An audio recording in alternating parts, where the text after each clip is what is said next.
taxi to the dark side. Just let y'all know what kind of stuff I'm watching so that you can see why I think the way I do. Because I am imploding myself with all of this information so that we have a very wonderful transfer of wealth. Because all this is proof of what they're doing. Proof.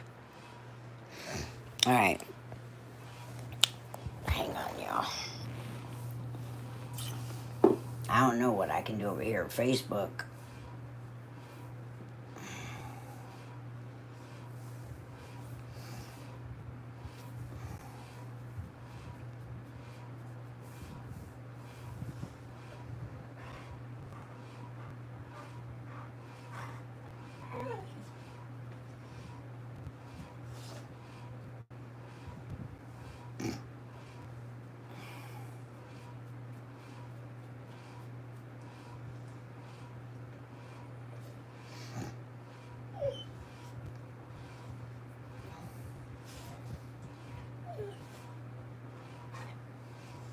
What is it, Annie?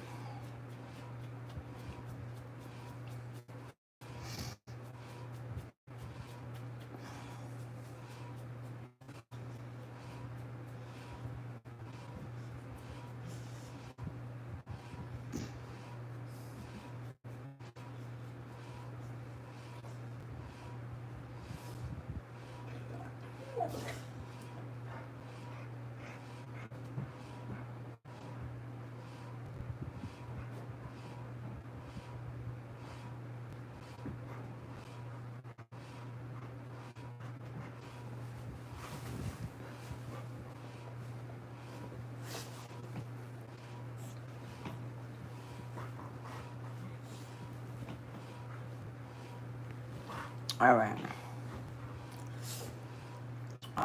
99 plus.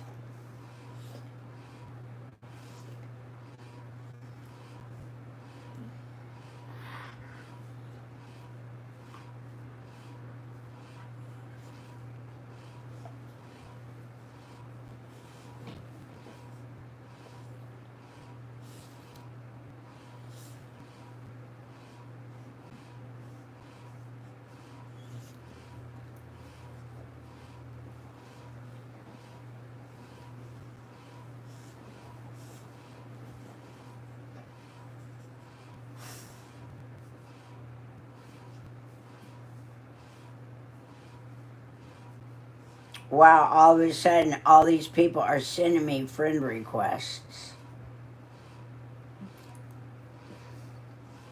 I don't know if other people are having them sent.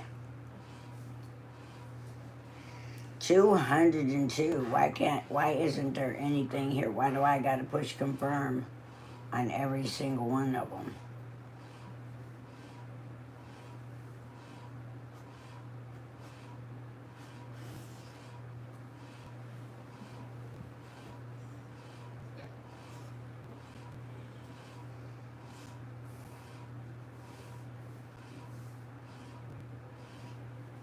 I know I'm not gonna go through 200 and something of them to confirm it. That's way too long. That takes way too much time. I'm done.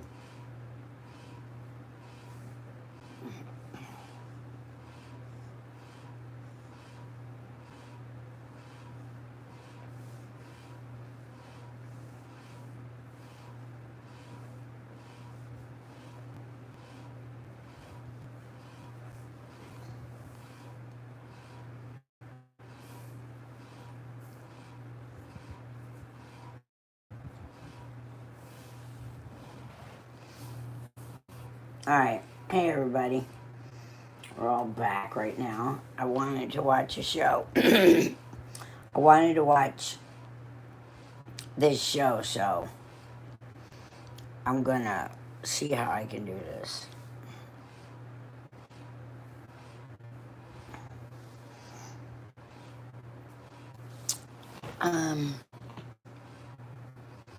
Turn that around.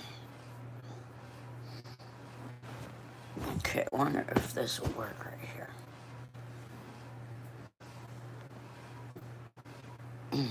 I don't even know what I can see, so we're gonna turn it around. I was trying to get that thing back. Let's see. Let's do it this way. See if you can see it. Okay. It's not doing very good, is it?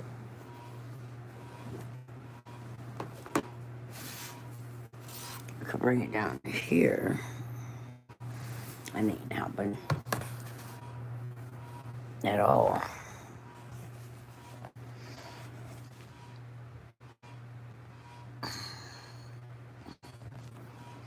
It needs to kind of be like that.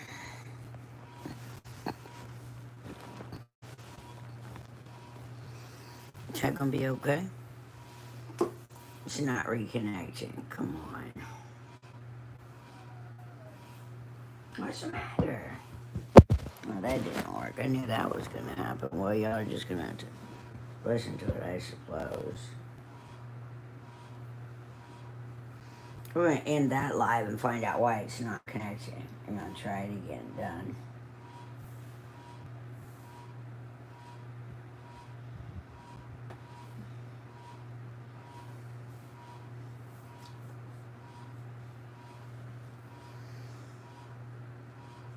Okay, tap around.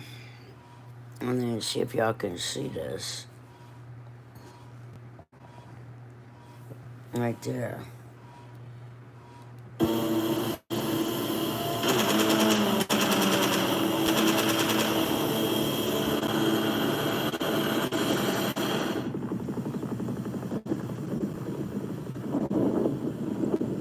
When the sun started to go down, the sand started blowing. So it was like a big dust bowl.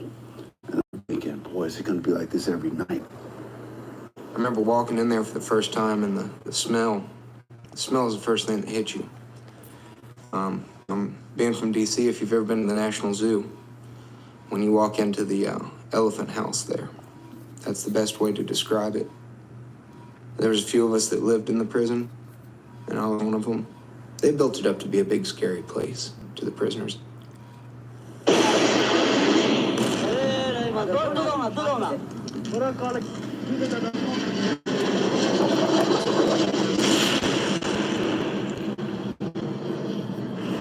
After the invasion of Afghanistan, U.S. forces occupied Bagram, an old Soviet airbase, as a place to collect and interrogate thousands of detainees captured throughout Afghanistan and Pakistan. These were suspected Taliban. They were being caught by special forces throughout the countryside, brought to Bagram to be held, interrogated, determined if they were a high-value prisoner. These were not nice people at all. They were very evil people who, definitely had violent intentions. On December 5, 2002, Dilawar, the taxi driver, was brought to Bagram. He was designated a PUC, person under control, number 421. He was something to do with a trigger man for a rocket attack, and that's about all I know. 5 days after his arrival, he was dead.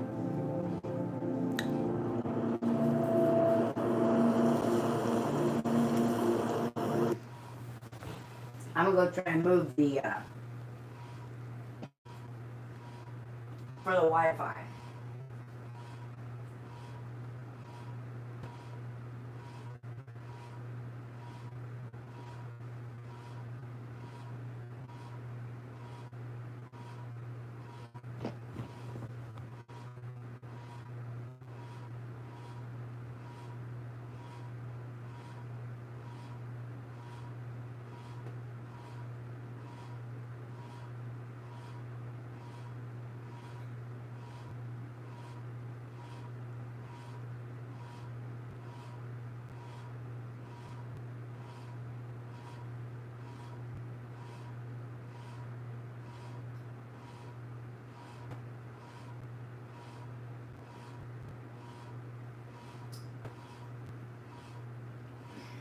All right.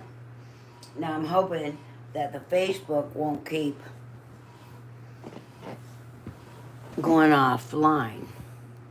I would say this was around about 0500 in the morning. And as I walked by Dillaward, I think that's his name, Dillaward. I walked by Dillaward's cell. I noticed he was just kind of hanging there with his head down, but he was being too still to be, just hanging there and sleeping.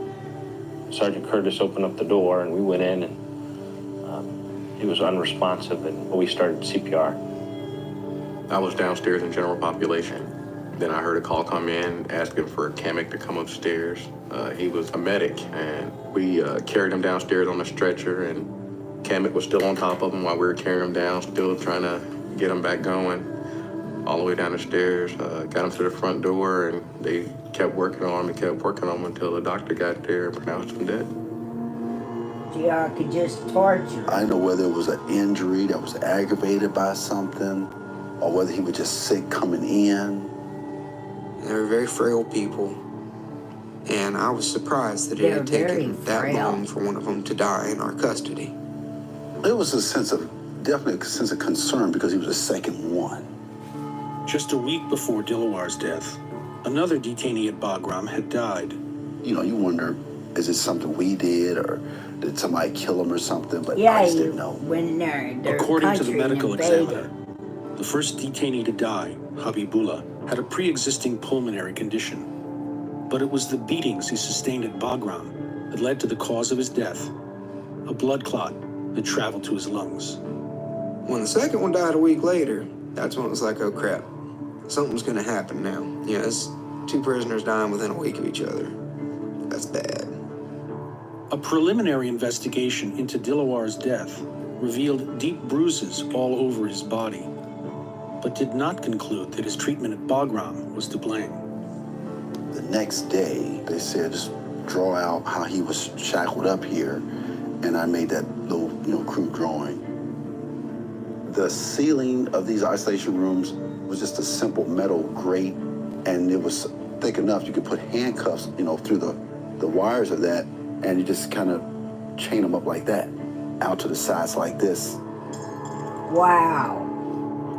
Forced standing for Horrible. long periods had inflamed tissue damage from blows to Dilawar's legs. God. But the initial Bagram press release failed to mention overhead shackling or beatings. It declared that both detainees had died of natural causes.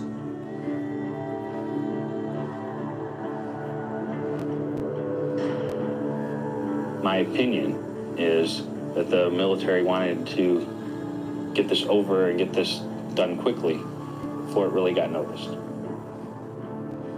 Soon after Dilawar's death, the officer in charge of interrogation at Bagram, Captain Carolyn Wood, was awarded the Bronze Star for Valor.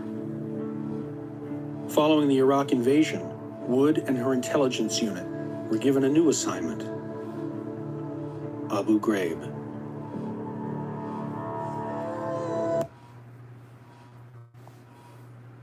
This is Revlon Color Stay Longwear, and this is the #1 prestige longwear brand whose name we'd rather not say. both look great, both last 24 hours, but Color Stay costs 3 times less. I mean, that's a steal. We are cleared to call that a steal. Get prestige longwear without the price. Revlon Color Stay.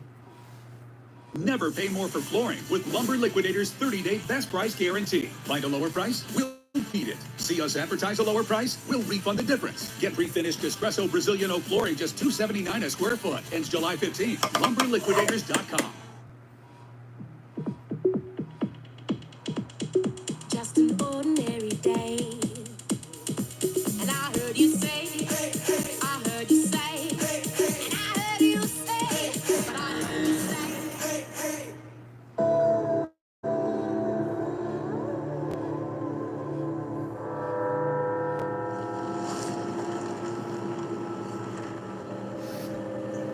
The only thing I can really remember about Abu Ghraib was the heat.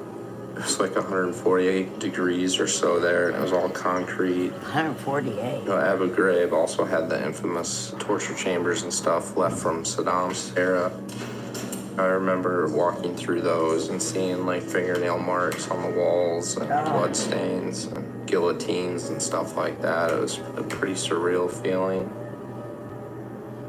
We went to Abu Ghraib, I believe in August of 2003 to start that prison. You put people in a crazy situation, people do crazy things. And Abu was getting mortared every night. These 120 millimeter mortars killing prisoners. And the first time that happened, they should have evacuated those prisoners to somewhere else.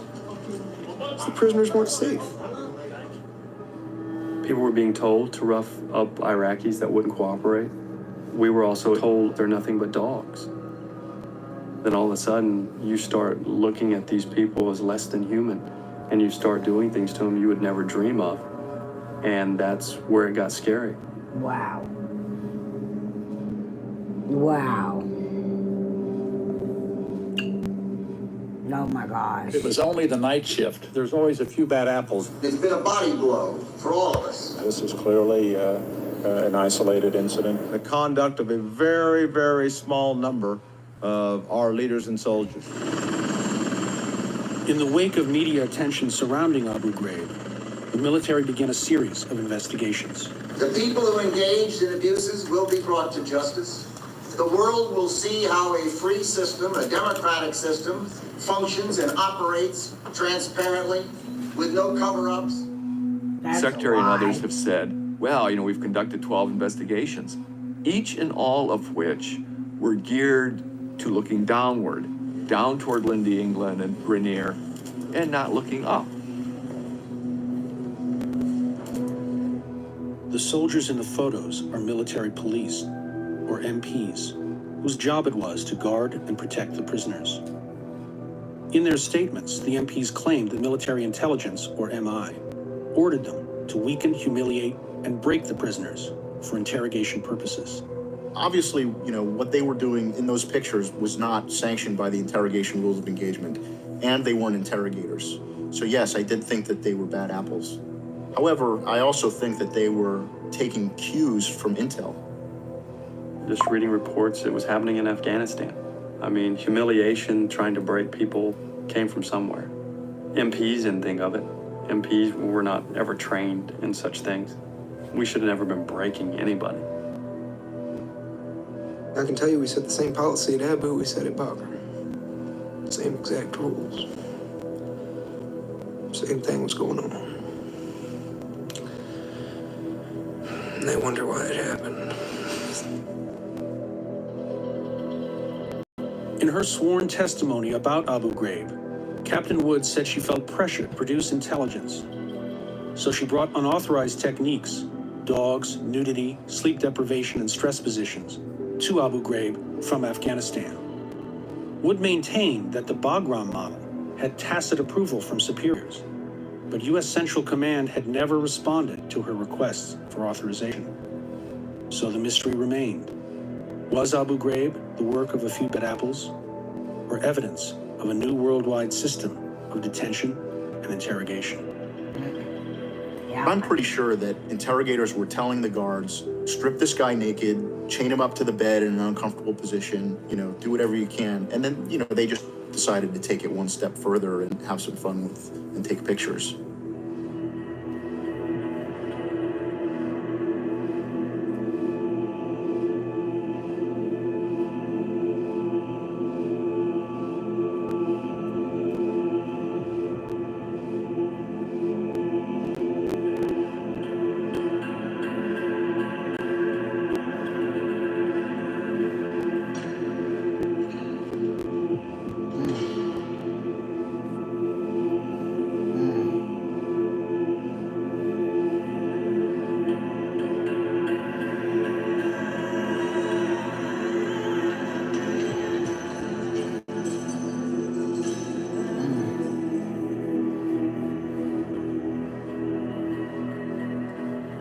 You've always got people in the military who are just this side of the marquee decide. And one of the reasons you want rules and this code of conduct to help you lead Mud Marines and Mud Grunts, infantry, is so that you can use those tools to restrict this tendency in your soldiers.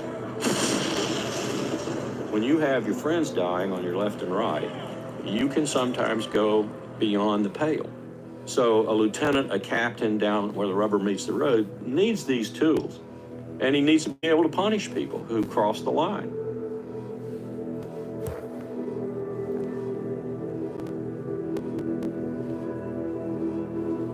When the secretary walked through my door into my office, about the time the photos of Abu Ghraib were getting ready to come out, and we had rumor that they were coming out, he said to me, I need to know what happened and why.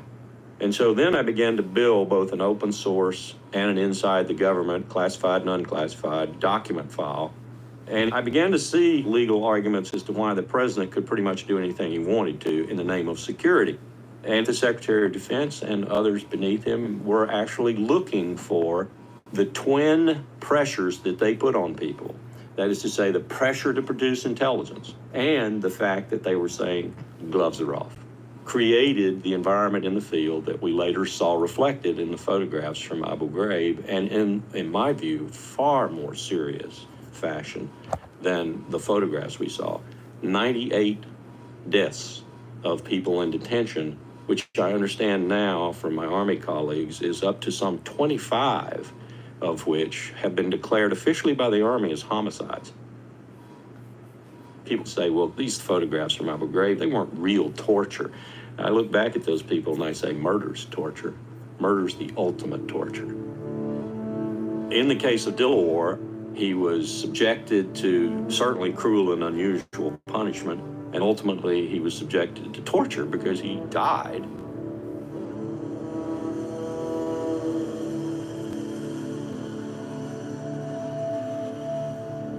It's not our intent for people to die, especially when we're seeking to get information from them.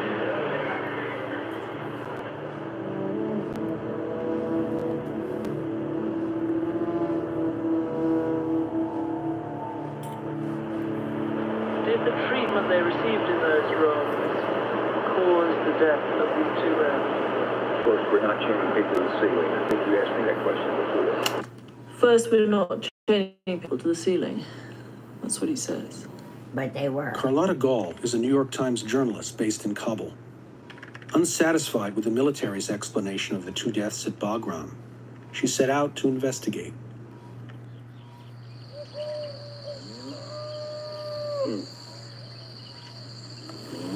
It took a long time to find the family because the military didn't tell us who they were, and we started calling around governors. They're a very simple farming family. They don't speak English, but they showed me a paper that was given to them with the body. And that's when I opened it up and read it, and it was in English, and it was a death certificate from the American military. And it was signed by a US major who was the pathologist, and there were 4 boxes, and she ticked the box for homicide. I said, my God, they've killed him. And we then had to tell the family, do you know what's written here? And they said, no, it's in English, we don't understand. And I think maybe the Red Cross, who helped return the body, had explained, but they hadn't taken it in. And then the pathologist had said it was this blunt force trauma to the legs. In other words, did they receive any trauma, any blunt injury trauma, as we call it? Presently, I have no indication of that, but we will be looking as this investigation continues to go down its due course. Presently, I have no indication of that. You know, there's been a death certificate signed by his people, and he says, presently I have no indication of any blunt force trauma, and it's written on the death certificate, which I've seen. The story probably would have gone away had it not been for my colleague Carlotta Gall, who tracked down Dilawar's family and found the knife in the back clue that told everyone that this incident had been something other than the military portrayed. Tim Golden picked up the trail of the story and obtained a confidential file of the Army investigation, including hundreds of pages of testimony from the soldiers involved. Part of what made the story compelling to me was that you had these young soldiers with very little training or preparation thrown into this situation in the aftermath of 9/11, just as the rules were changing. And they weren't told what the new rules were. And you had this young Afghan man who came into this system at the wrong time and in the wrong way, and this is what happened to him. I saw his picture in a New York Times article. Before that picture, I couldn't have picked his face out, you know? My memory of him was chained up with the hood on, no sleeping. Following questions raised by the New York Times and under scrutiny from the Abu Ghraib scandal, the Army finally stepped up the Dilawar investigation and began charging soldiers with maltreatment, maiming, and homicide. When you're working, with the organization like the military, they're gonna hold somebody accountable. You can sweep some things on the rug, but, this was a death. There was 2 deaths. And okay, fine, they're gonna charge people.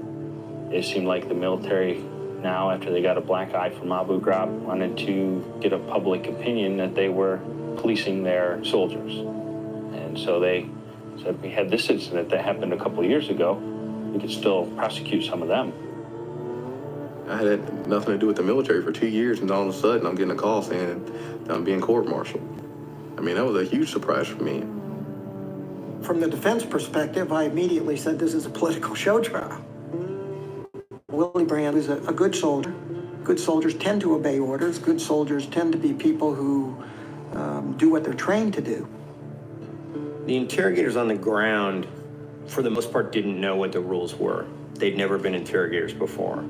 My interrogation training consisted of basically, they taught us some approaches, how to get people to talk. And then here, go watch these guys interrogate, which were the people that we were replacing, for about 5-6 hours before I did my first interrogation. Damien was picked for this job because he's big, he's loud, and he's scary. That was his qualification.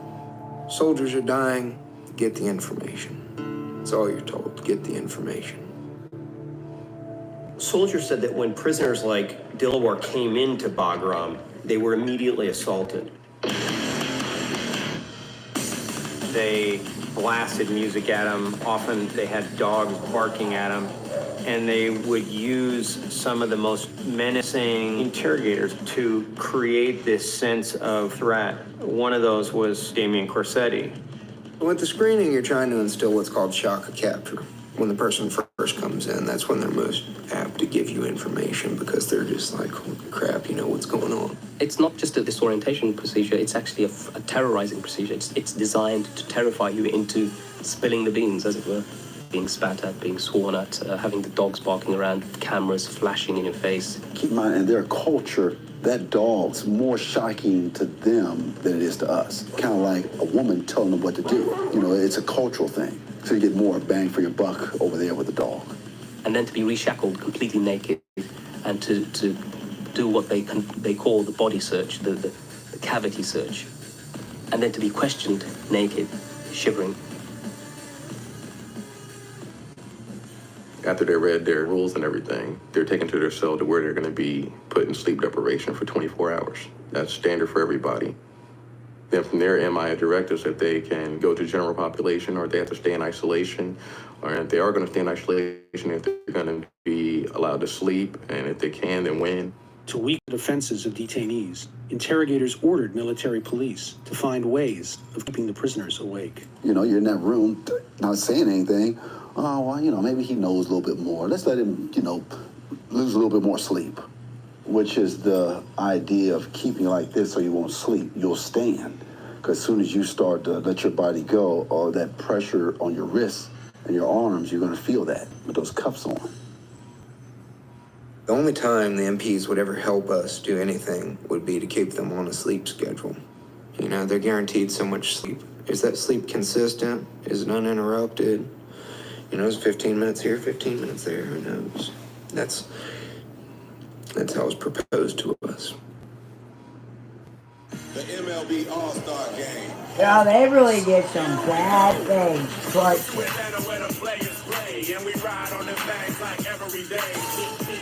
I'm talking baseball's best. On the biggest stage. The parties don't stop till 8 in the morning. There'd be a board when you walk in the room on this wall. You might see an arrow going up to the ceiling. And it would be maybe 1 by it. So that'd be an hour up. He's got to stand up for an hour. and then you might see a 2 with an arrow pointing down. That means he can sit down for 2 hours. The prisoners were kept in these big pens downstairs, and their numbers would be scribbled on the door of the airlock, which was the little passageway that they were taken out of when they were brought up to the isolation cells upstairs. Detainees were actually chained with their hands above their heads in these airlocks. His number, 421, was something that I could see often because his back was towards me, and the airlock and the numbers were written on the backs of the detainees in black marker, and we all had that, as well as on the front. What was your number? My number in Bagram was 180, but later it became 558. Thank you. It's great to be with you. It's good to be here in Bagram, of course. I'm sure any high-ranking officer who toured would see the shackle, because you're going to tour to look. You know, they're curious just like everybody else is.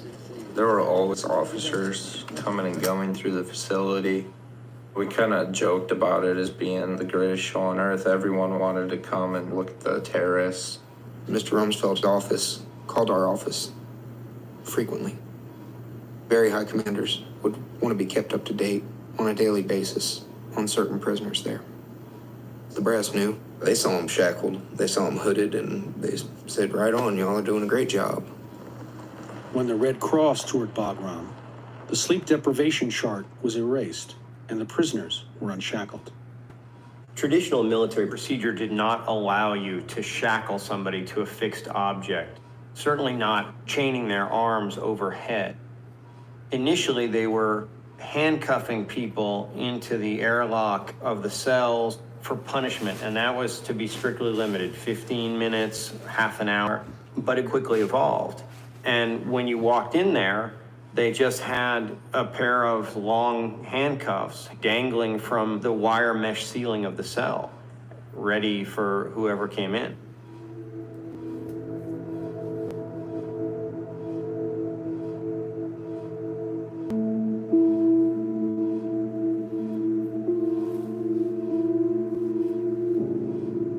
Homicide. The Army coroner who examined Dilawar discovered massive tissue damage in his legs. She later testified that his legs had been pulpified. Wow. But what could have caused that kind of damage? This is not a hotel. This is not a place for them to get fat and lazy and happy. In a videotape that surfaced as part of the homicide investigation, Colonel David Hayden, top Army lawyer for U.S. forces in Afghanistan, described a policy of shackling and striking detainees. There was an approved technique for the FPs when somebody was a difficult prisoner that you could hit them on the legs. It was totally considered not a lethal blow. And I didn't actually hear a higher-up say, go and kick them in the leg. If they did this, they do that. And the higher-up said, if, in order to get control of them, that's an option, what you can use. It's just your knee going into the side of their thigh, about midway up. It's supposed to be a pressure point right there, and it controls them really easy. over 2 days, everybody's hitting you in the legs. It can cause some severe problems. Throughout the investigation and even in the trials, a lot of the guards and interrogators described Dilawar as a very combative detainee, as a tough character. And that's just never been reconciled with all the other evidence that there was about this guy. He weighed 122 pounds when he died. The men who had been passengers in Dilawar's taxi told us later that he had just been absolutely terrified at Bagram, that they heard him through the walls of the isolation cells screaming for his mother and father. Oh. He'd been in a very uncomfortable position, muttering things, sometimes praying, sometimes asking for help, or seemingly asking for help, because I couldn't understand his language. A number of witnesses remember the night before Dilawar died. But just that one night, he got kicked in the leg, maybe like 10 times.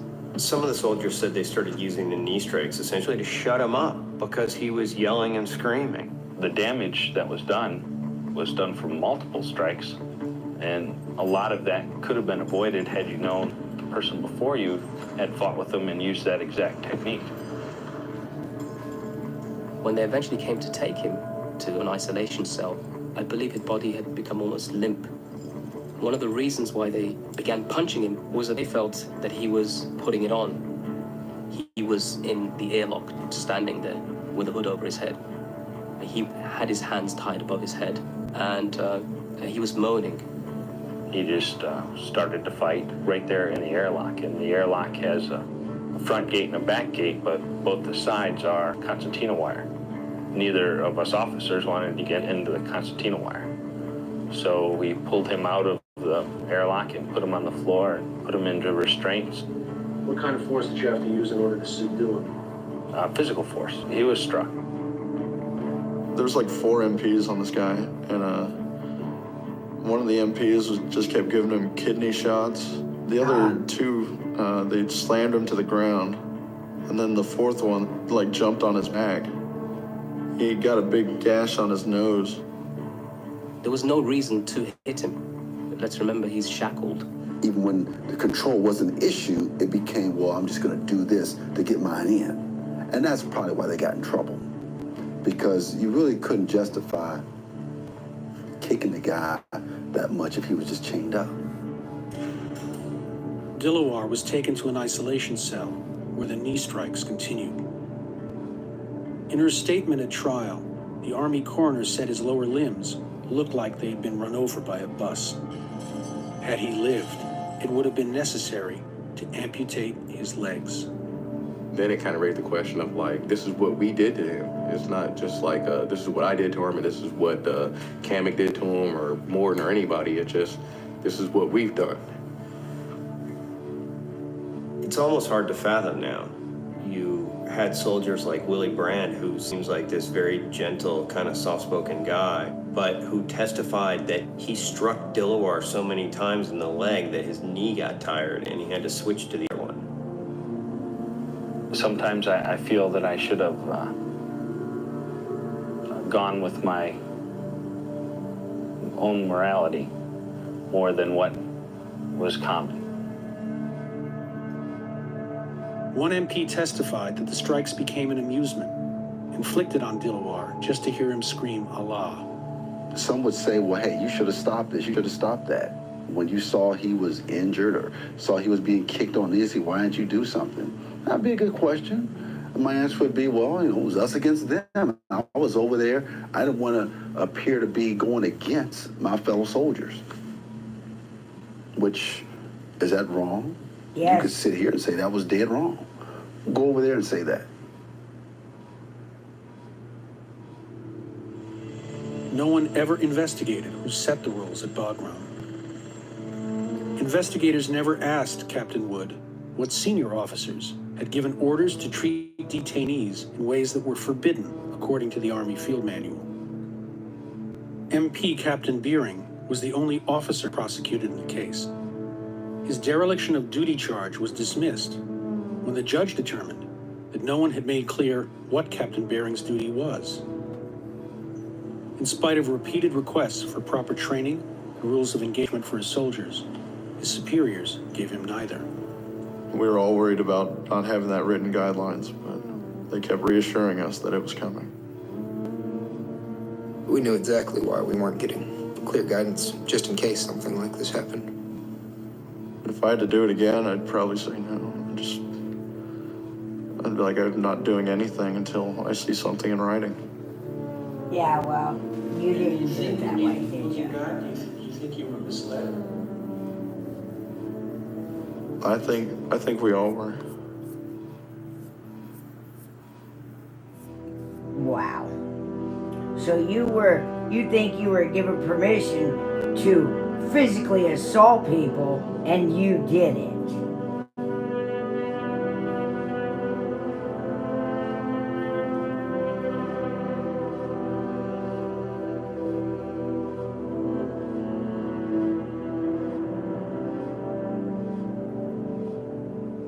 A week after September 11th, Vice President Dick Cheney appeared on Meet the Press to describe how interrogation policies were about to change. We have to work sort of the dark side, if you will. We're going to spend time in the shadows in the intelligence world. A lot of what needs to be done here will have to be done quietly without any discussion, using That's sources bullshit. and methods that are available to our intelligence agencies if we're going to be successful. That's the world these folks operate in. And so it's going to be vital for us to use any means at our disposal, basically, to achieve our objective. Oh my gosh. It's very clear that it starts in the office of Vice President Cheney.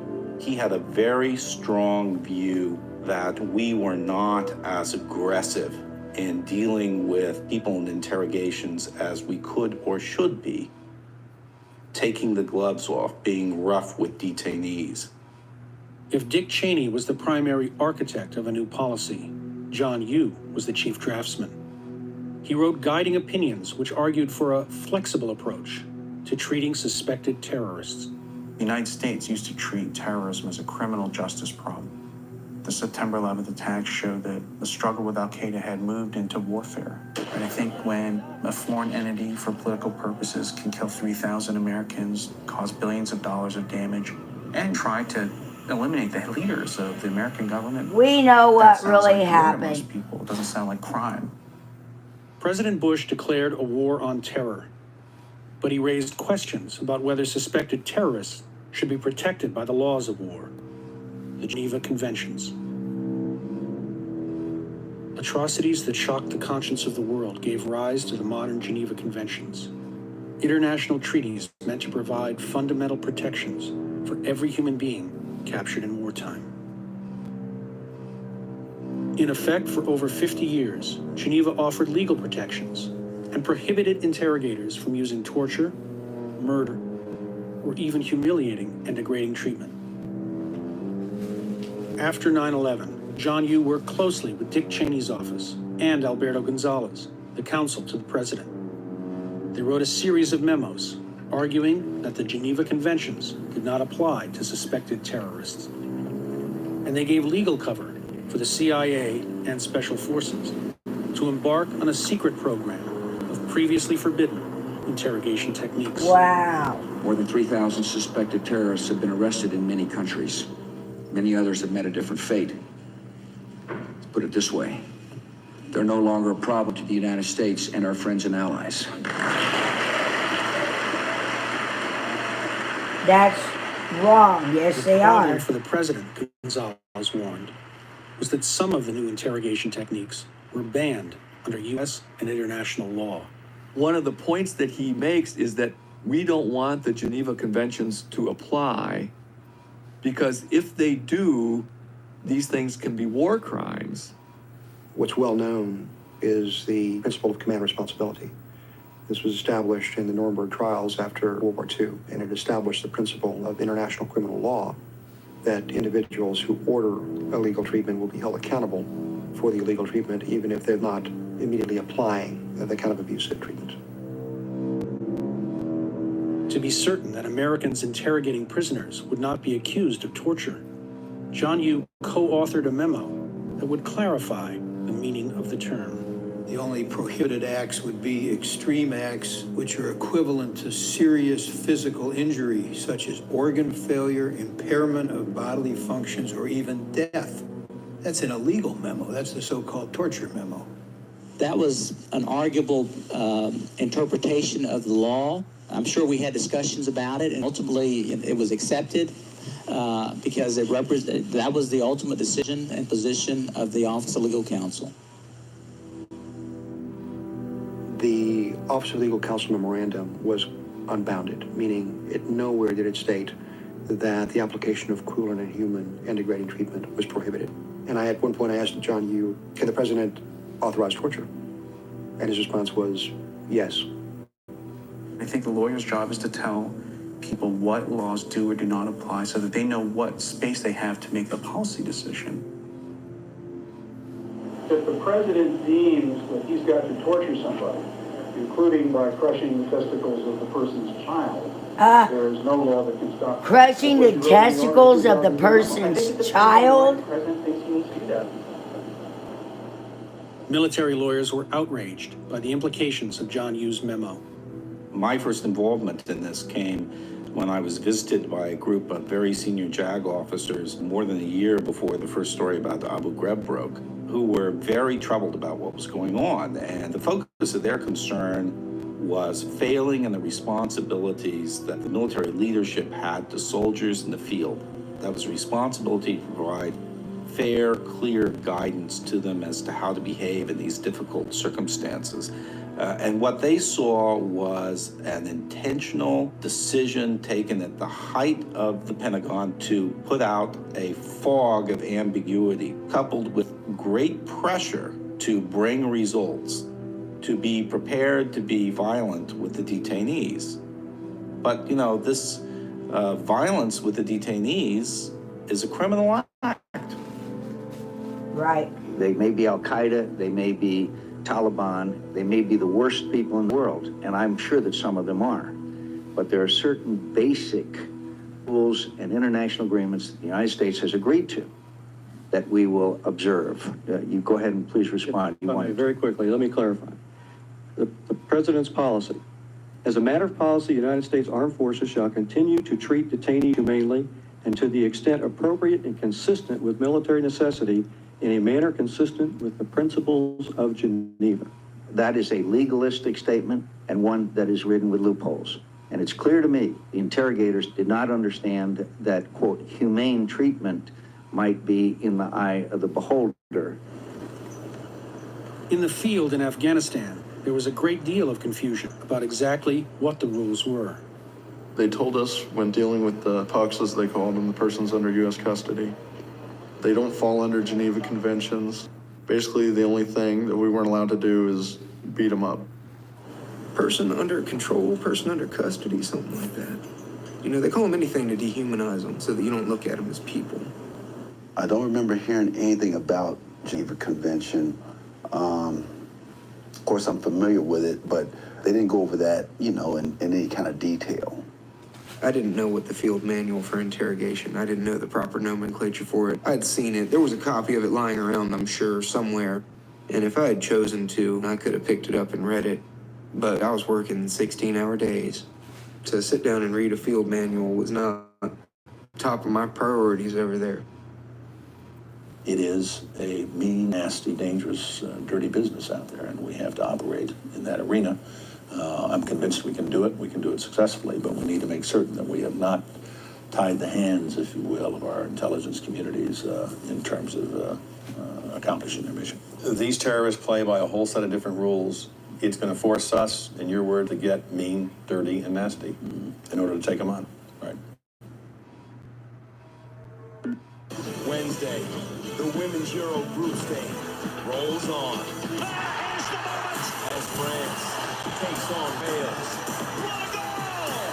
Wednesday at 2:30 Eastern on Fox.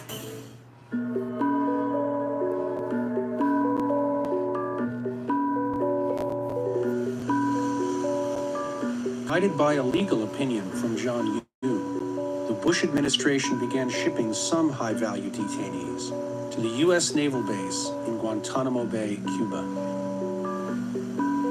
Initially, I thought, good, safe place. You know, put them there, barbed wire all over. Then it became apparent that the reason we were doing it was because we were going to argue that there's no law. You know, the Cuban law didn't apply, U.S. law didn't apply. Well, that was a big step down the slippery slope. I think what the policymakers were trying to do was to try to find a place that was physically as close to the United States so it could be well protected, still would benefit from the rule that the United States military is one who has ultimate say and control over enemy prisoners who are held outside the country. One by one, the terrorists are learning the meaning of American justice.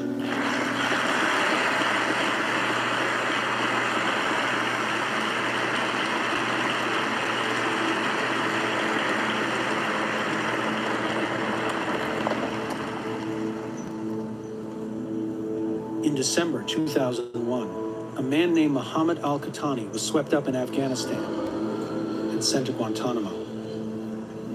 After 8 months in detention, the Army discovered that he may have trained to be the 20th hijacker. Suddenly, Qahtani became the most important detainee in Guantanamo. Here we had a man who was supposed to have been on that plane that was flown into the Pennsylvania countryside. So I think there was a sense of urgency to find out what this guy knew in order to be able to prevent any future attacks. He successfully resisted standard interrogation techniques at Guantanamo for 8 months, and he is the genesis for the request by the Joint Task Force at Guantanamo for more techniques that might be able to get past his resistance training. In September 2002, John Yoo and Alberto Gonzalez traveled to Guantanamo. Soon after their visit, and just before Dilawar's arrival at Bagram, Donald Rumsfeld personally approved a new menu of psychological interrogation techniques for use on Mohammed al-Qahtani. Exactly how the techniques would be applied was often left to the imagination of the interrogators.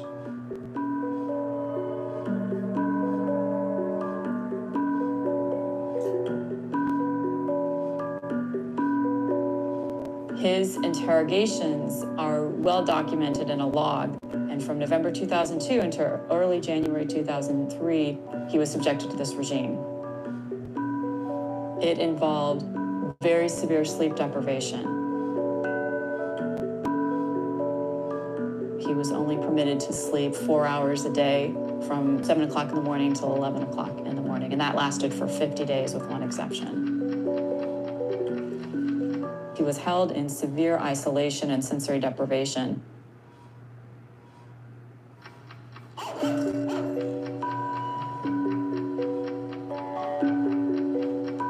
There are a number of instances in the log where you'll see the phrase invasion of space by a female, and that was actually an interrogation tactic designed to break his faith. Interrogator approached the detainee from behind, rubbed his back, whispered his ear, and ran fingers through his hair. That was authorized under the futility technique. He was subjected to what I would call sexual assault by female interrogators. He was forced to wear women's lingerie, multiple allegations of homosexuality, and that his comrades were aware of that.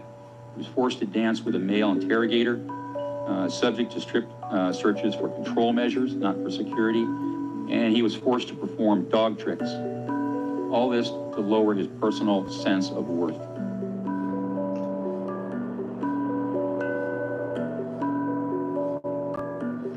They've tried to characterize it as individual interrogators pushing the envelope or starting to get, quote, creative.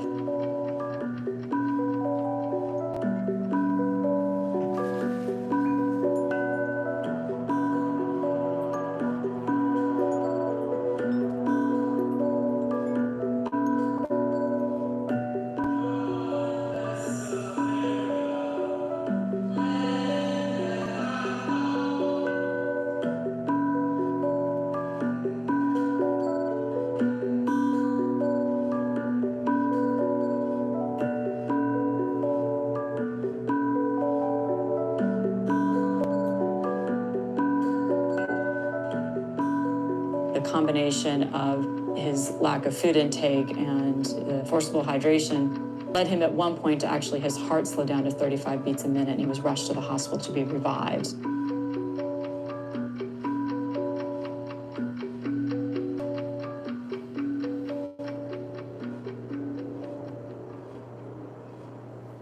Mohammed al-Qahtani, in many ways, that single interrogation, protected interrogation, contains within it, if you will, the entire genealogy, the entire history of CIA torture over the last 50 years. The CIA launched a mind control project, a veritable Manhattan Project of the mind, in the 1950s. In-house, the CIA worked on exotic techniques, hypnosis, and then they worked on sodium pentothal, and then they worked on electroshock, and ultimately they discovered LSD. All of that drug stuff in-house went nowhere, except to lawsuits. But what did work was the CIA outsourced all of the dull behavioral research to the most brilliant behavioral scientists at the top universities in the United States and Canada.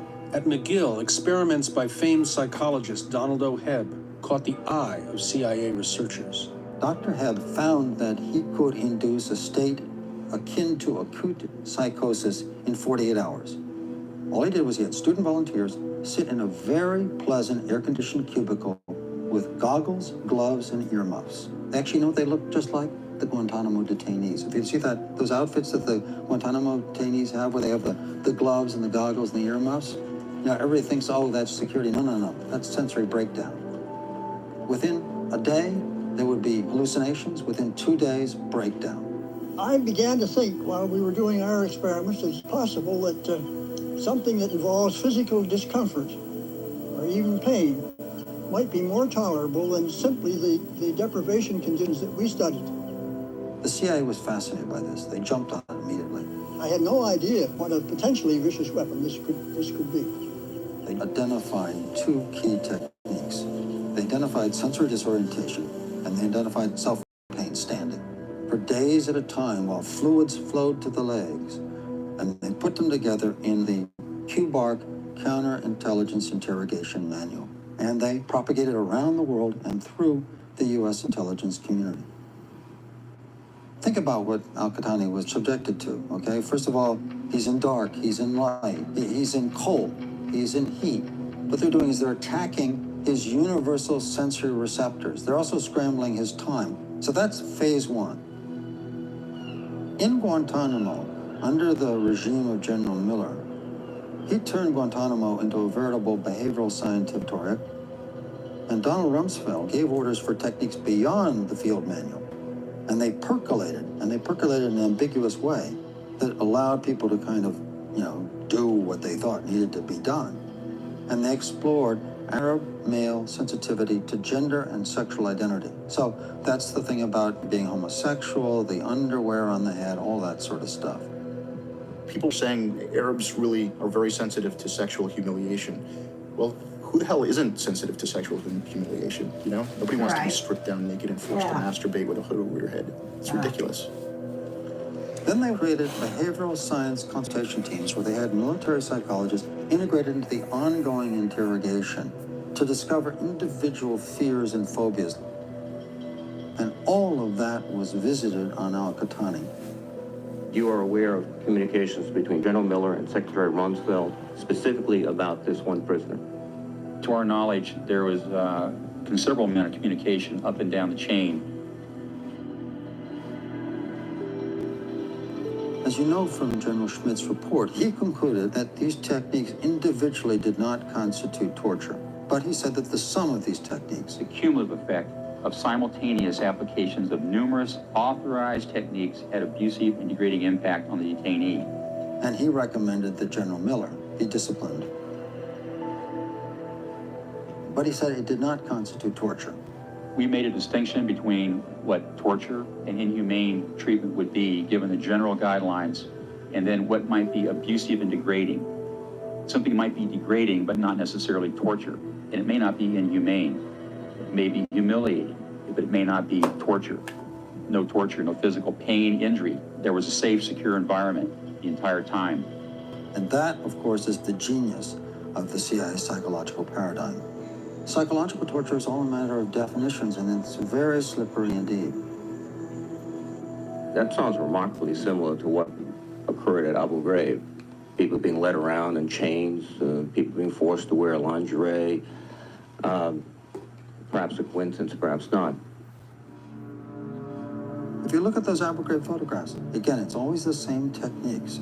First of all, there's the sexual activity with the woman's garments and the masturbation and all the rest. That's the cultural sensitivity. They're short shackled, they're long shackled, they're shackled upside down. These are stress positions. The most famous of all Abu Ghraib photographs, of course, of that hooded Iraqi standing on a box, arms outstretched. He's told that if he steps off the box, if he moves, he'll be electrocuted. That's the point of the fake electrical wires. So it's the absolute immobility for protracted periods, and then with arms extended. As we'd say to viewers, don't try this at home, but do try it. Just stand for 10 minutes with your arms stretched out, not moving. Carolyn Wood was an example of the way new techniques spread and mutated like a virus. Long before Wood took charge of interrogation at Abu Ghraib, her unit was involved with harsh techniques at Bagram, including stress positions, forced standing, and sleep deprivation. One of the memoranda shows that in early December 2002, the interrogators at Bagram just looked on the internet, they're in touch with the guys at Guantanamo, and they learned that these guys at Guantanamo had gotten new techniques from the Secretary of Defense. And they just started using them, even though the techniques had clearly been approved exclusively for use at Guantanamo. When General Miller himself traveled from Guantanamo to Iraq in August 2003, he brought with him a CD and a manual on the advanced techniques they developed at Guantanamo, and he gave them to General Sanchez's command. So there are these multiple paths that you can trace whereby these interrogation techniques go through this global migration through Afghanistan to Iraq, from Guantanamo directly to Iraq. Net result is Abu Ghraib. Well before the abuses at Abu Ghraib became public, government officials had been quietly raising concerns about harsh techniques in use at Guantanamo. There were emails back to the Department of Justice from FBI personnel down at Guantanamo saying, you won't believe what's going on down here.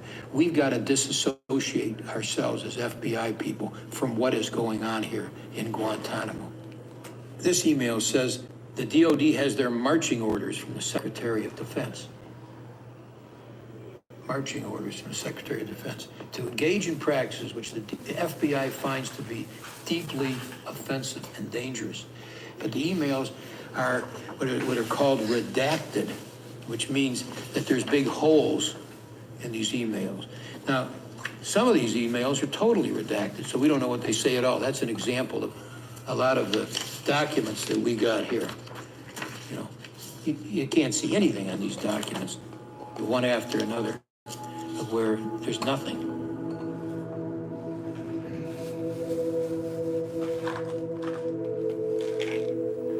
In early December 2002, I had heard that there was detainee abuse going on. I called the Army General Counsel and asked him whether he had any information. I said, I'm receiving reports that some detainees are being abused in Guantanamo. Do you know anything about this? And his response back was, I know a lot about it. Come on down to my office. They pushed a stack of documents across the desk. Top document was a memorandum from the General Counsel, Department of Defense, to Secretary Rumsfeld.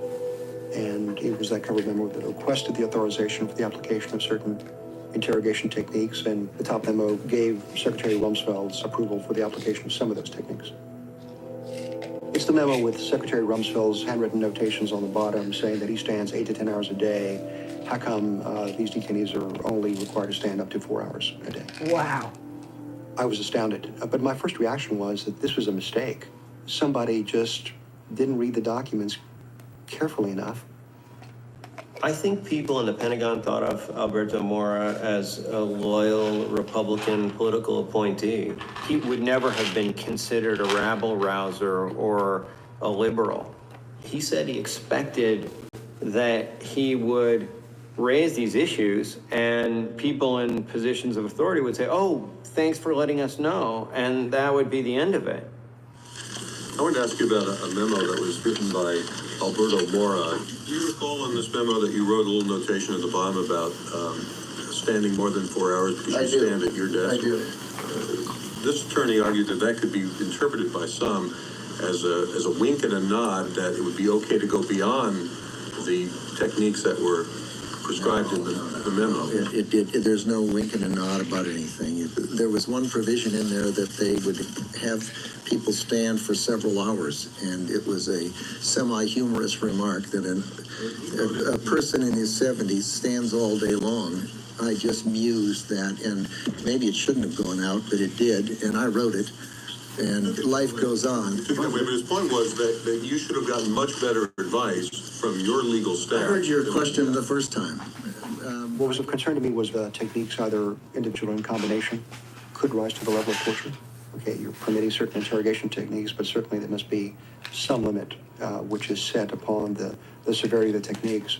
Law deprivation could mean placing the detainee in a dark room for 15 minutes, or it could mean a month or 2 months or 3 months until he goes blind. Detainee-specific phobia techniques, the snakes, the bats, the rats, you lock somebody in a coffin. You're limited only by your imagination. Any one of these techniques individually could yield the results of torture. certainly in combination, you could reach that fairly quickly. See, if you put a person into this procedure and keep them there for more than the 6 or 8 days that I would think might be the maximum tolerability, then the price is pretty high. Price is someone's sanity. Presumably, it could be. The medical literature had a phenomenon known as forced drift that made it almost inevitable that the interrogators would continue applying greater and greater increments of force to achieve their desired results. For example, take Secretary Rumsfeld's memo, and to say that, well, look, he said the dogs have to be muzzled. Well, that's a man who doesn't understand the military on the ground. Because when that E6 is sitting there with that muzzled dog and there is absolutely no impact on that person being interrogated, he's going to take that muzzle off. That's reality. That's human nature. Alberto Mora threatened to go on record with his concerns unless the techniques were rescinded. When, after the facts, it turns out that there's concern about it that concerns me, then I'm happy to rescind it and take another fresh look at it and talk to more people about it and see what ought to be done. To his credit, Secretary Rumsfeld did rescind the interrogation techniques. And then for over a year and a half, I heard no reports from any quarter about detainee abuse anywhere.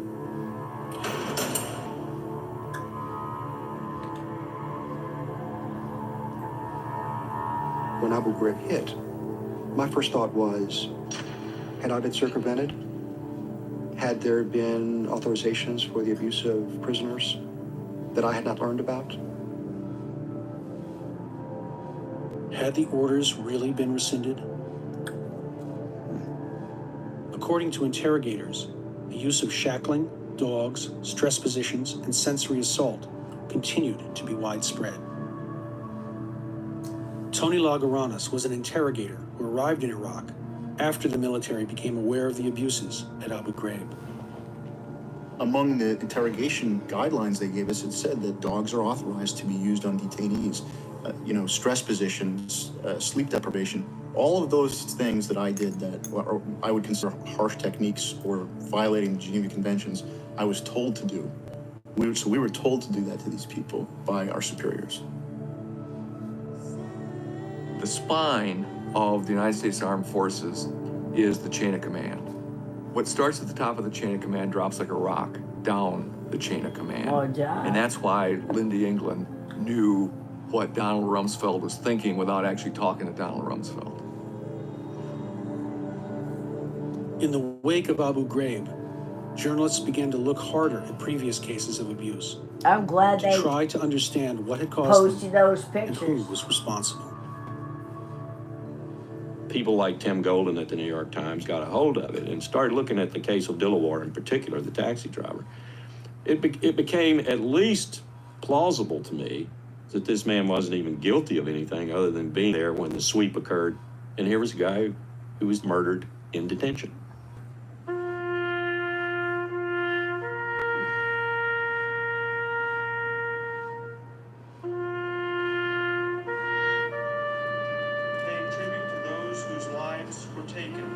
To those who daily give unselfishly of themselves. 4 years ago, our nation came under attack. 9/11 was very much in the air, and I think the officers tried to keep it in the air. They tried to remind these kids that these people are our enemies.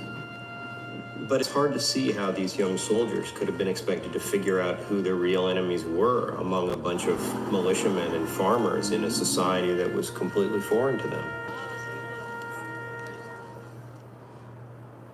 If I remember correctly, his story had something to do with the rocket attack on a military base, and he was supposed to be the driver of the getaway car.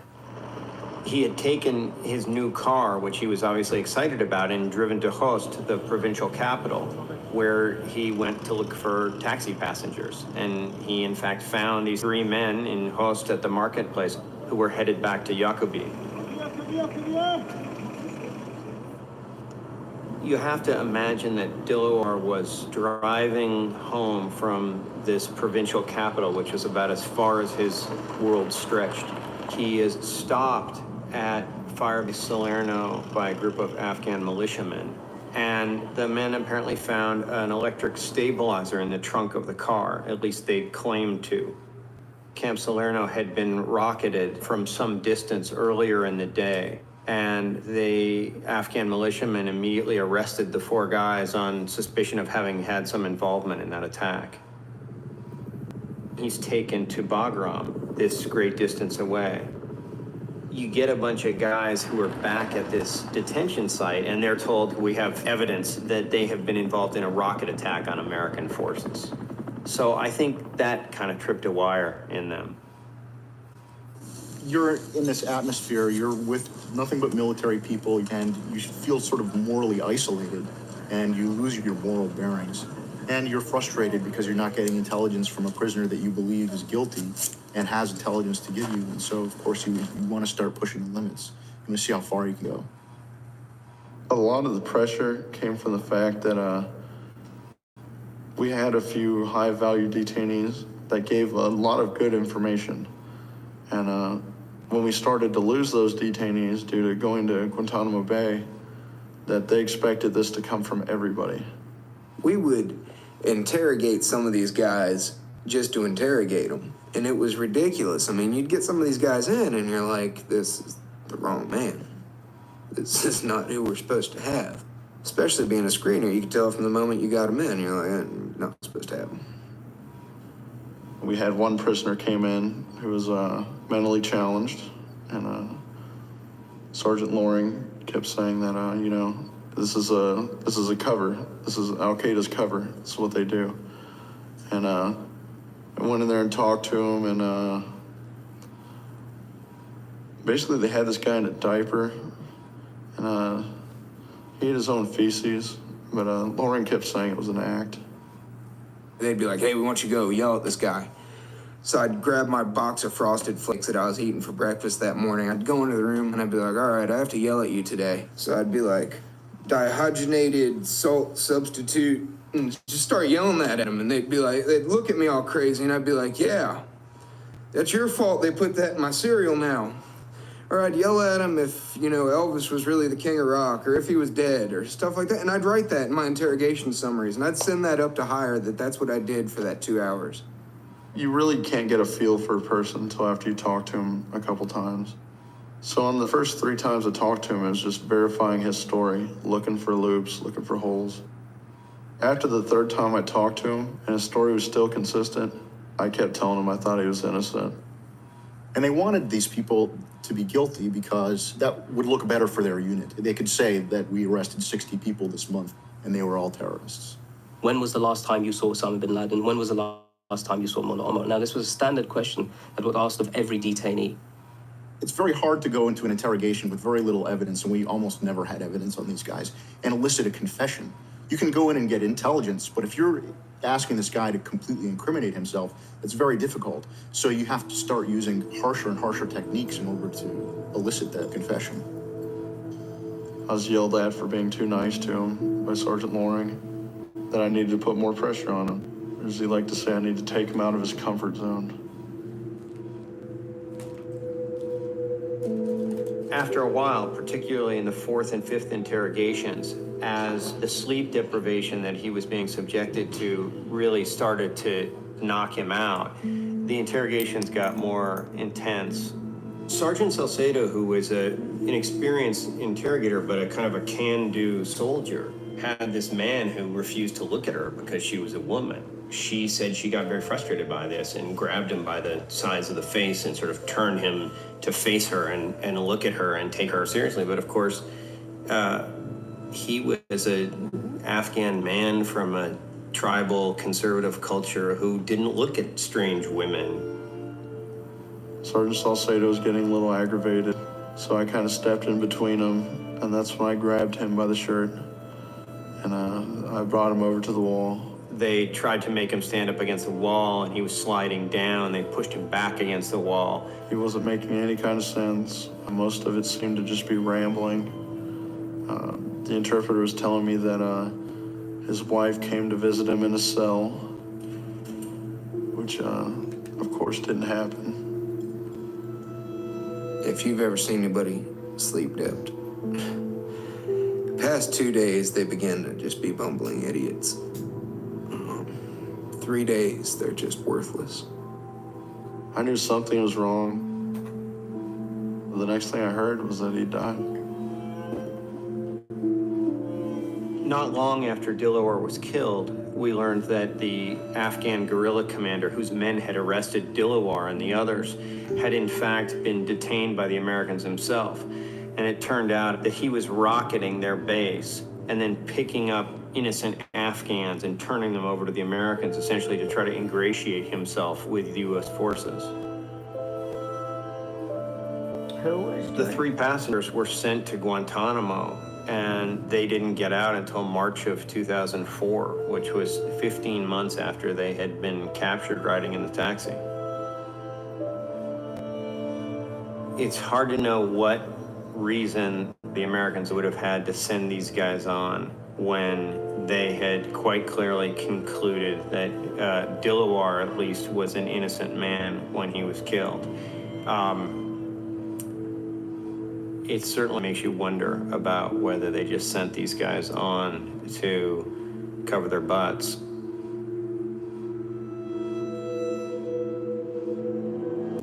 This is Revlon Color Stay Longwear, and this is the #1 prestige longwear brand whose name we'd rather not say. both look great, both last 24 hours. But Color Stay costs 3 times less. I mean, that's a steal. We are cleared to call that a steal. Get prestige longwear without the price. Revlon Color Stay.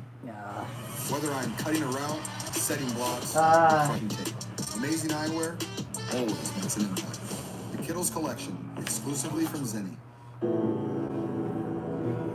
These are not mere innocents. These are among the worst of the worst. These are among the most dangerous, best trained, vicious killers on the face of the earth. They're terrorists, they're bomb makers, they're facilitators of terror, they're members of Al-Qaeda and the Taliban. And if they were free, they would engage in murder once again. Well, the only thing I know for certain is that these are bad people. Despite Rumsfeld's and Cheney's and President Bush's allegations that these guys are the worst of the worst, that they were all captured on the battlefield, recent studies of the whole compendium of government's documents show that only 5% of these people were picked up by the United States. Only 8% of them are accused of being members of the Al-Qaeda. Over 90% of them were picked up by Northern Alliance or Pakistani forces in exchange for bounties. We have large rewards out. My we have daily. leaflets that are dropping Hi. like snowflakes in December in Chicago. An analysis of declassified government documents revealed that only 7% of Guantanamo detainees were captured by U.S. and coalition forces. The other 93%, like Dilawar and his passenger, were turned over by Afghan warlords and Pakistanis, sometimes for cash payments of thousands of dollars. Oh my gosh. You know, the military is not interested in spending whatever it is, $40,000 a year detaining people who are not members of Al-Qaeda in Guantanamo Bay. It has as much interest as everyone else does in making sure that people who are detained are actually members of Al-Qaeda rather than wasting resources and time detaining innocent people. I think it's natural in times of war to pick up people. You want to pick up anyone you suspect of being dangerous. What's different here is the government, for the first time in our history, didn't follow its own regulations, which require that a hearing be held promptly after capture if there's any doubt. In the war in Afghanistan back in 2001, the U.S. military was prepared to follow the Geneva Conventions and conduct those tribunals. Unfortunately, the civilian leadership within the Department of Defense told them to stop.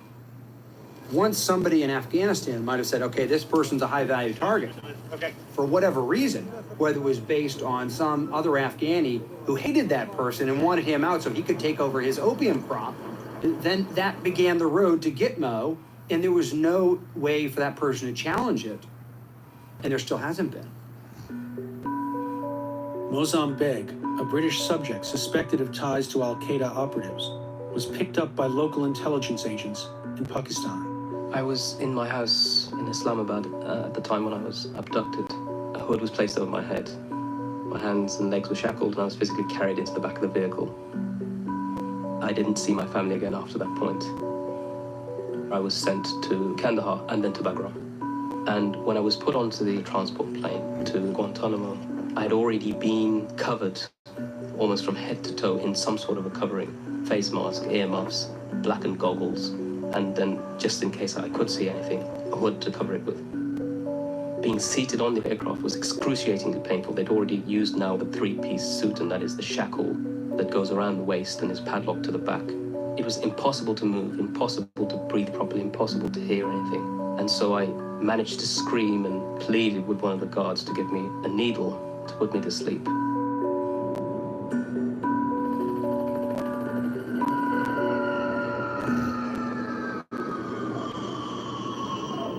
We fought for 2.5 years for just the right to go see the prisoners, and then fought for months more to get security clearance so the military would let you in there. I mean, this is bizarre. It never occurred to me that when I went to law school in America, that we'd be sitting around talking about whether we could have access to our clients and whether our clients have been tortured. Habeas corpus is really the essence of the rule of law. Not giving people a basic hearing when you take away their liberty is one of the reasons we fought the revolution, that the king can't deprive somebody of liberty without a hearing.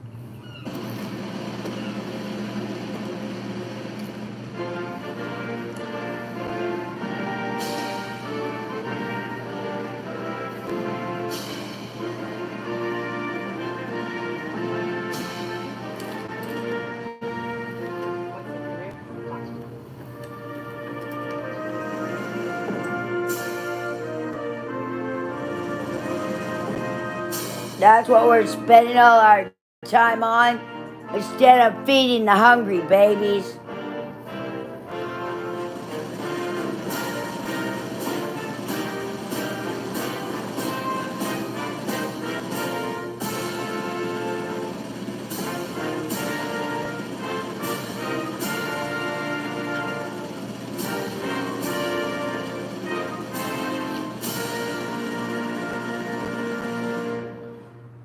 Wow. In 2004, Wow. 2.5 years after the first detainees had arrived in Guantanamo, the Supreme Court rejected the Bush administration's claims that it could hold detainees indefinitely without allowing them to challenge their detention in the courts. Wow.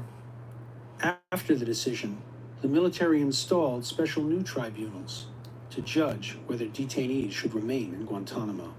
The combatant status review tribunals, which the government hurriedly put in place 9 days after we won before the Supreme Court, are a joke. You have no rights. You have no right to a lawyer. You have no meaningful right to witnesses. You don't really know what the charges are, and you certainly don't know what the secret evidence is against you. They may not ever know it, but that doesn't eliminate the opportunity they have to make a case for why, if they were returned in the future, why they would not continue to pose a threat. My clients are found not guilty at the CSRT tribunals, and then the military thinks that doesn't sound so good. They were being called not enemy combatant, NEC, but now they're NELEC, which means no longer enemy combatant, because we want to say that they were guilty to begin with, but now they've had a change of heart, so they're not guilty anymore, but we were right in the first place. These men aren't necessarily innocent men. That's not an accurate characterization. You are more accurate in their long title, no longer identified as an enemy combatant. They are being held separate from the remainder of the detainees until the United States government can find a country they can be returned to.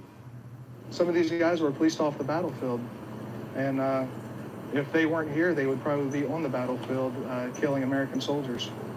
They're here for a reason, and it's our job to ensure that they stay here until such time as it's deemed they don't need to be here any longer. Guantanamo is hiding the fact that the really bad dudes, Mullah Omar and of course Osama bin Laden, have never been captured. So you have Guantanamo Bay as here are 750 really evil guys as a PR stunt effectively to say, look, we're really achieving something in the war on terror. Right.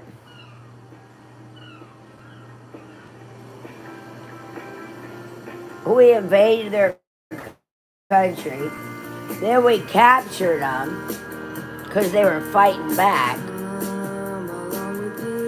Now we still torturing them.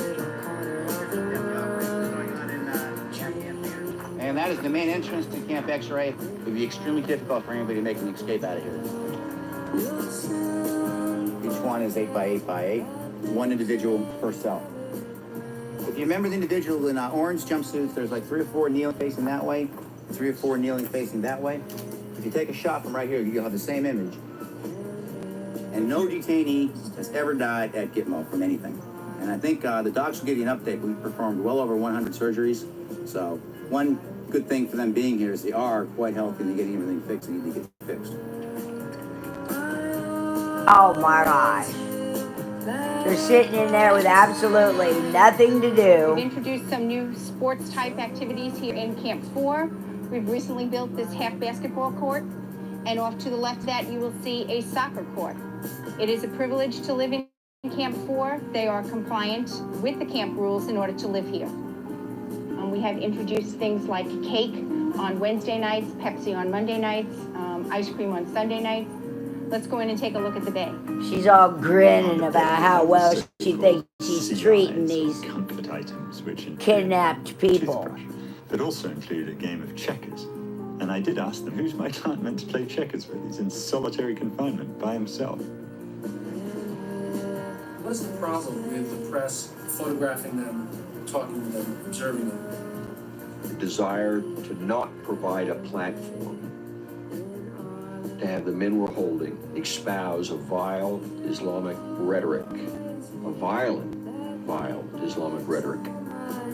Well, why don't you interpret it so we can all hear what they got to say?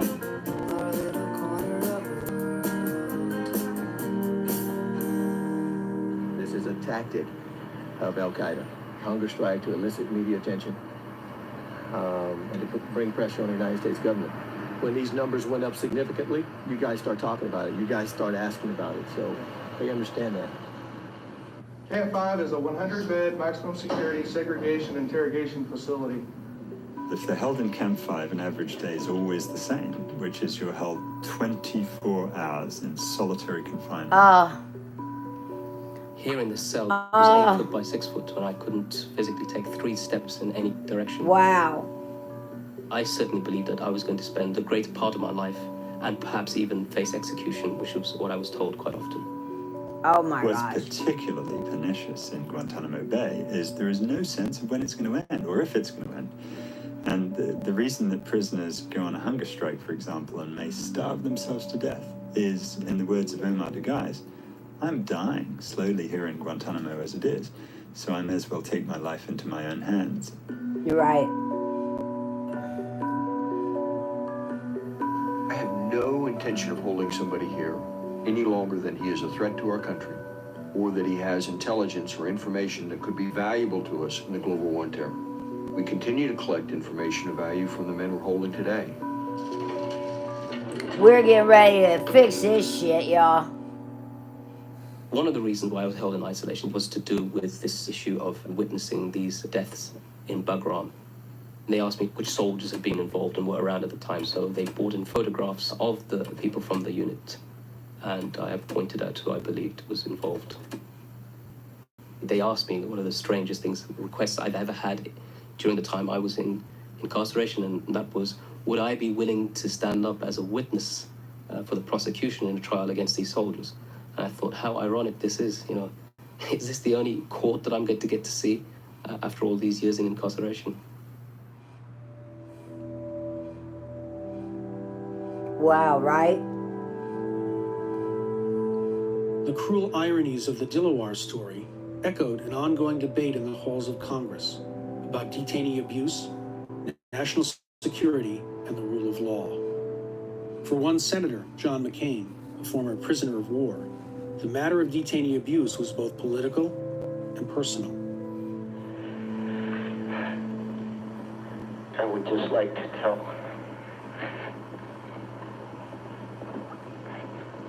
what I will get well. I love her. I hope to see her. I appreciate it if you tell her that. That's all. If this man, after 6.5 or 7 years of torture, says that it's not efficient, it's inhumane, and it breeds contempt for the United States, he can stand up and be a moral voice on this issue. We sent them to fight for us in Afghanistan and Iraq. We placed extraordinary pressure on them to extract intelligence from detainees. But then we threw out the rules that our soldiers had trained on and replaced them with a confusing and constantly changing array of standards. And when things went wrong, we blamed them and we punished them. I believe we have to do better than that. I strongly urge you to do justice to your men and women in uniform. Give them clear standards of conduct that reflect the ideals they risk their lives for. On October 5th, Your eyes are working overtime and they're not getting paid for it. Wait, what? Yeah. When you're Y'all, on screens all after day like this this show, guy, your eyes are working it's- overtime because the blue light from those It's screens over. can be damaging. I gotta go to bed. Should I ask for a raise? I'm tired. Y'all, this shit that they're doing right here in Guantanamo, we're gonna stop this shit right now. We are not gonna have sensory deprivation and people locked up like that ain't happening anymore. 2005, as increasing numbers of detainee abuse cases came to trial, Senator John McCain proposed the Detainee Treatment Act.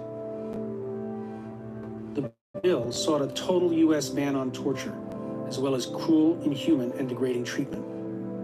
And it sparked a national debate, one in which the devil was in the details.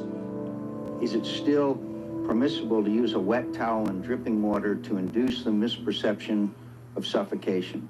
The use of the wet towel, dripping water to induce misperception suffocation was one of the techniques requested by the JTF in their laundry list given up.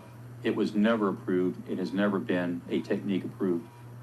One of the techniques that made the transition from the regime of the physical to the psychological, in fact, the only one really, was waterboarding. Because in the medieval era, under the Inquisition, it was done because of its horrible physical aspects. It was done to purge and punish the heretic. You force water down the throat of the victim. The victim thinks that he's drowning. It's horrible. Your body tells you that you're dying. Right after 9/11, the CIA got approval from the White House for waterboarding. An early test case involved the interrogation of Ibn Sheikh al-Libi, a man suspected of being the emir of an al-Qaeda training camp. Initially, the FBI was in charge of his interrogation, but the administration was impatient with the slow results of the FBI's law enforcement techniques, so they turned al-Libi over to the CIA. He is secured. He was either duct taped or hooded, and he was going to be put into a box, a plywood box, for his own protection, for transfer to the airport. They threw him on an aircraft and they rendered him, through extraordinary rendition, to Egypt. They later subjected him to 2 weeks of brutal torture involving all these techniques, including waterboarding. And they got information from al-Libi stating that Saddam Hussein's regime had trained al-Qaeda in chemical and biological warfare. One of the things we know about torture is that someone who is tortured will tell his interrogator anything what he thinks the interrogator wants to hear. Right. The moment al-Libi was waterboarded, he started blurting things out. Well, rather than questioning what he was saying and going into it in detail to see if what he was saying could be corroborated, they immediately stopped and ran off to report what al-Libi had said and ended the torture. And bang, it gets up to the highest decision makers, and all of a sudden Colin Powell is told, hey, you don't have to worry about your doubts anymore, because we've just gotten confirmation that there were contacts between al-Qaeda and Baghdad. In February 2003, then Secretary of State Colin Powell went before the United Nations to make the case for the war in Iraq. I can trace the story of a senior terrorist operative telling how Iraq provided training in these weapons to al-Qaeda. Fortunately, this operative is now detained, and he has told his story. A year later, the CIA branded al-Libi a fabricator, rescinded all the intelligence reports with that information in it. So in other words, you will get information, but you'll get false information. I think Colin Powell has said that was the most embarrassing day of his entire life.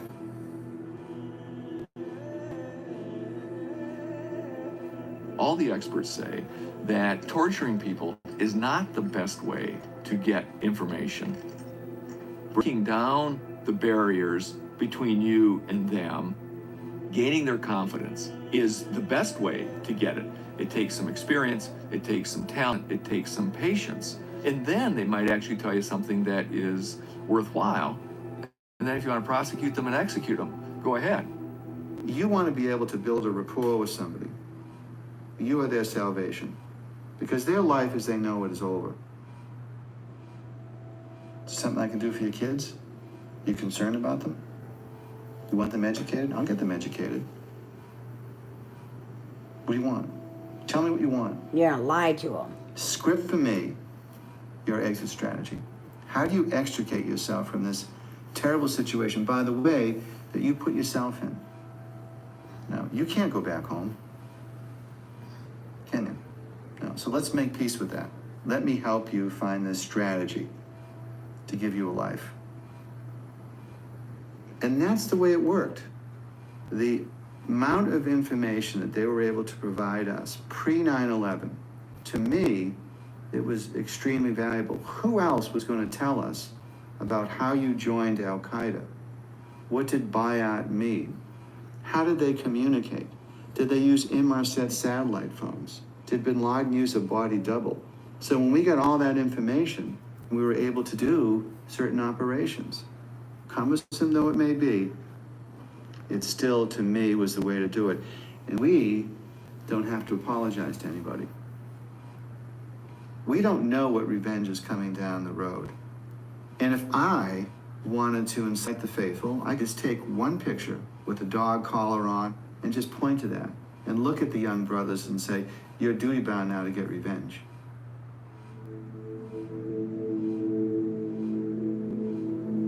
The advocates of torture generally focus on the hypothetical. They have this ticking bomb scenario they talk about. Which is, imagine that there's a ticking time bomb in Times Square. It's about to go off. We've got the guy in custody. He says he wants a lawyer. You know, do we respect his right to a lawyer, or to save 1 million lives, do we apply the electrodes to his testicles?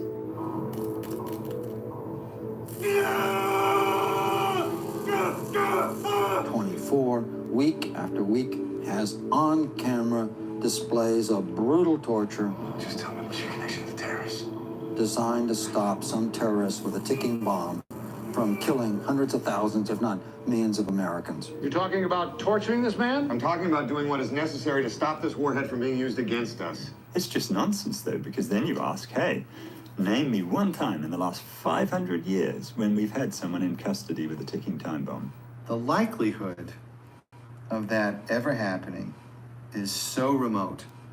Even if you're in that situation, who's to say that if you beat him up, that you're going to get that information? If a guy's that committed, I think he'll die before he gives it up. Right after the release of the Abu Ghraib photos in mid-2004, 35% of Americans polled believed that torture was acceptable under some circumstances, even after the Abu Ghraib photos.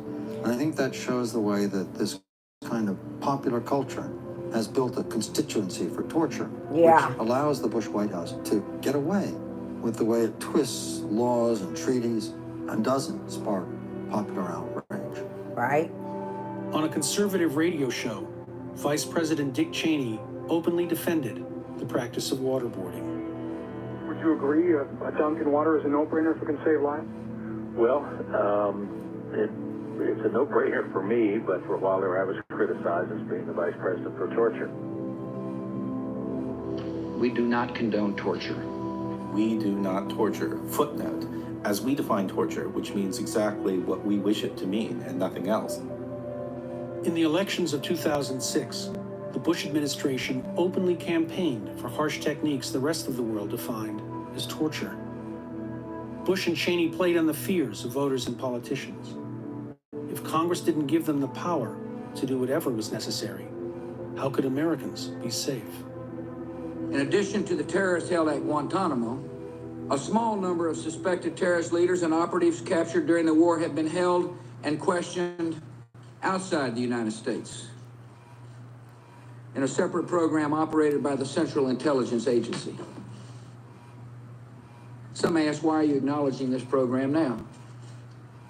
Some believe our military and intelligence personnel involved in capturing and questioning terrorists could now be at risk of prosecution under the War Crimes Act, simply for doing their jobs in a thorough and professional way. This is unacceptable. The president was forced to disclose his secret CIA program when the Supreme Court acted to limit his wartime powers. In the historic Hamdan decision, the court ruled that interrogations and trials of terrorists would be governed by the Geneva Conventions. This debate is occurring because of the Supreme Court's ruling that said that we must conduct ourselves under the Common Article 3 of the Geneva Convention. And that Common Article 3 says that there will be no outrages upon human dignity. It's very vague. What does that mean?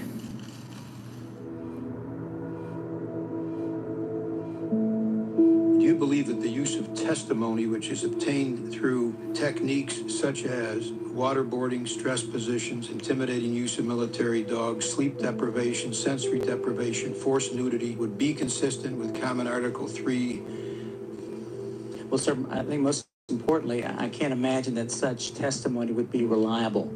Mr. Attorney General, do you believe that statements obtained through illegal, inhumane treatment should be admissible?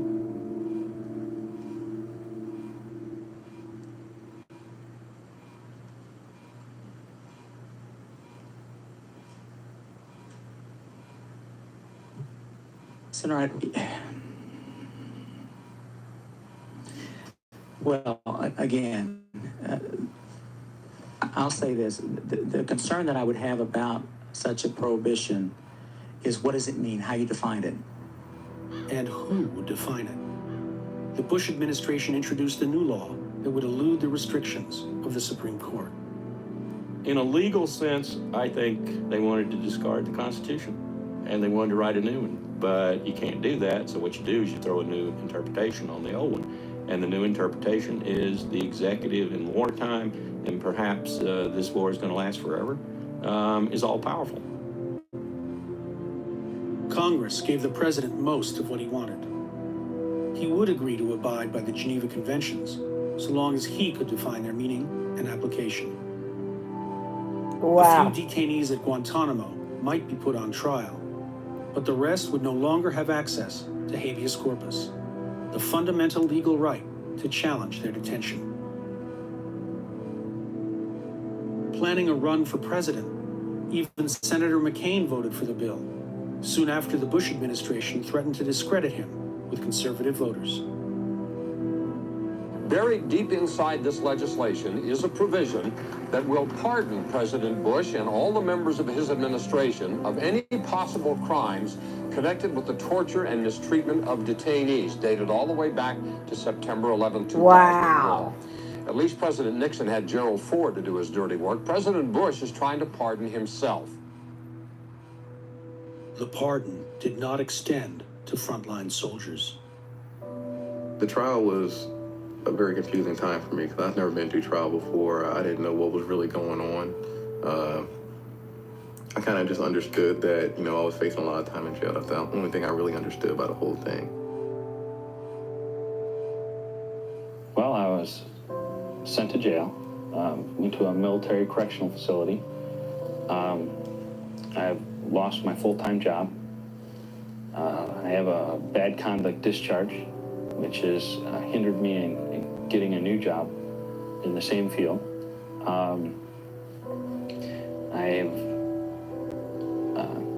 Financially, it's just devastated. I'm just glad it's over. That's it. Glad I didn't get on with my life.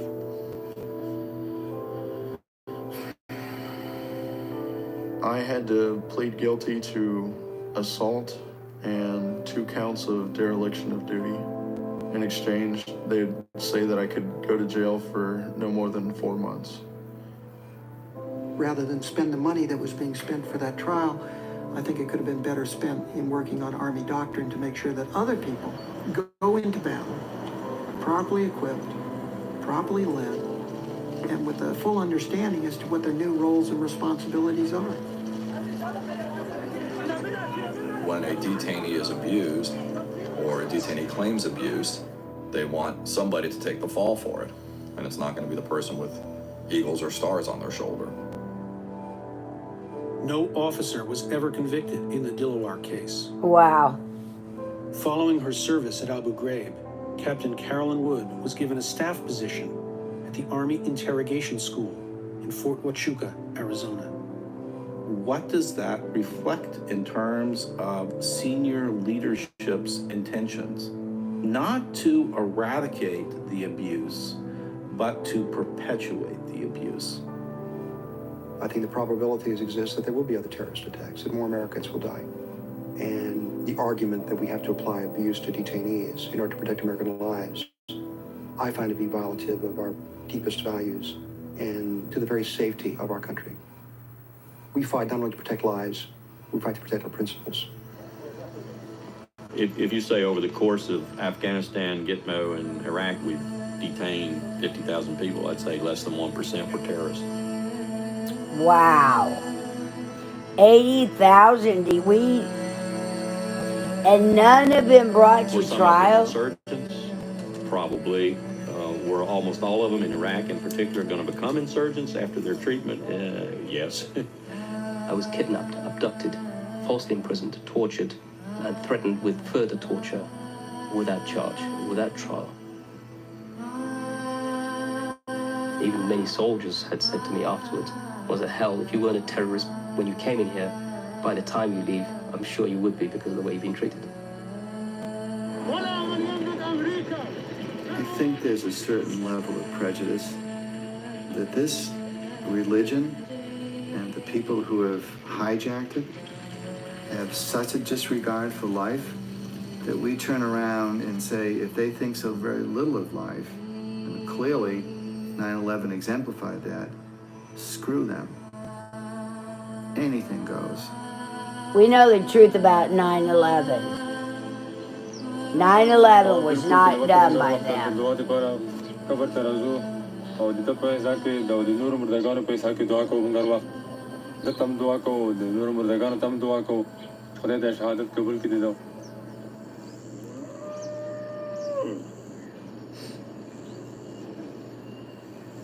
نو امریکایانو نه مونږ څه فکر ولرو خو مونږ ورور ډېر بې ګناه سړی و خو یو وړوکی و ماشوم بچا و چې دی مړ کړو بې ګناه نو بدلون خو دا بدلون و چې په هیڅ شی نه پوهېدو نه په چي پوهېدو نه په مړی پوهېدو نه په کیسه پوهېدو ته بې ګناه روغلی مونږ سره د هېڅ کورا نشته ټول یار کې څوک مړ کړي ای تو به زامنو څه وولو یا ښځې دې څه وولو یا مور پلور دې څه وولو. It's not surprising that at the end of all this, Dilawar, the victim, was really lost. I mean, Dilawar was almost invisible in the trials. I mean, you never saw pictures of him. Nobody ever mentioned this man's wife and child who were left without a husband and father. He was not part of the picture at all. زه نشم کله چې دلته پټي کې کور وکړم زه به ټیکسي ته چلوم دومره زه به خرڅالو بون غوښه توسته مخوم ته روان ټیکسي There's a lot of other people out there who are going to run into this system unless it's fixed. And you only need one to sort of remind yourself of what it's capable of.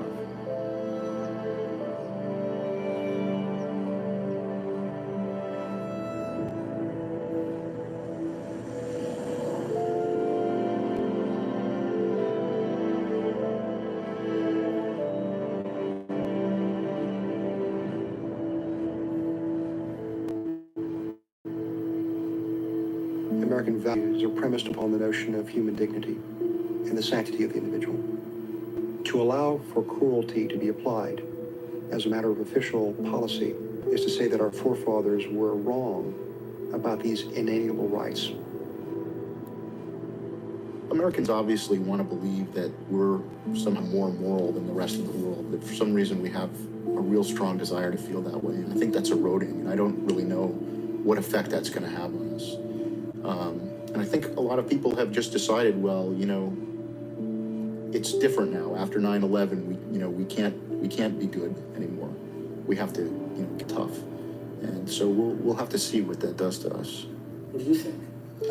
I think that's bullshit, frankly. I mean, I think that we still need to try and be as good as we can be.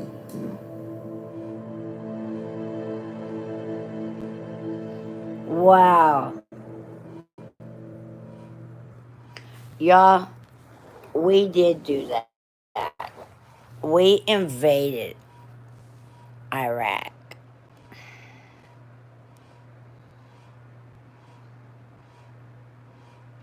Oh, you can't see me. Oh, that's what it is. All right, y'all. I know that y'all can barely see me. Anyway, I'm so glad everybody could watch that show with me.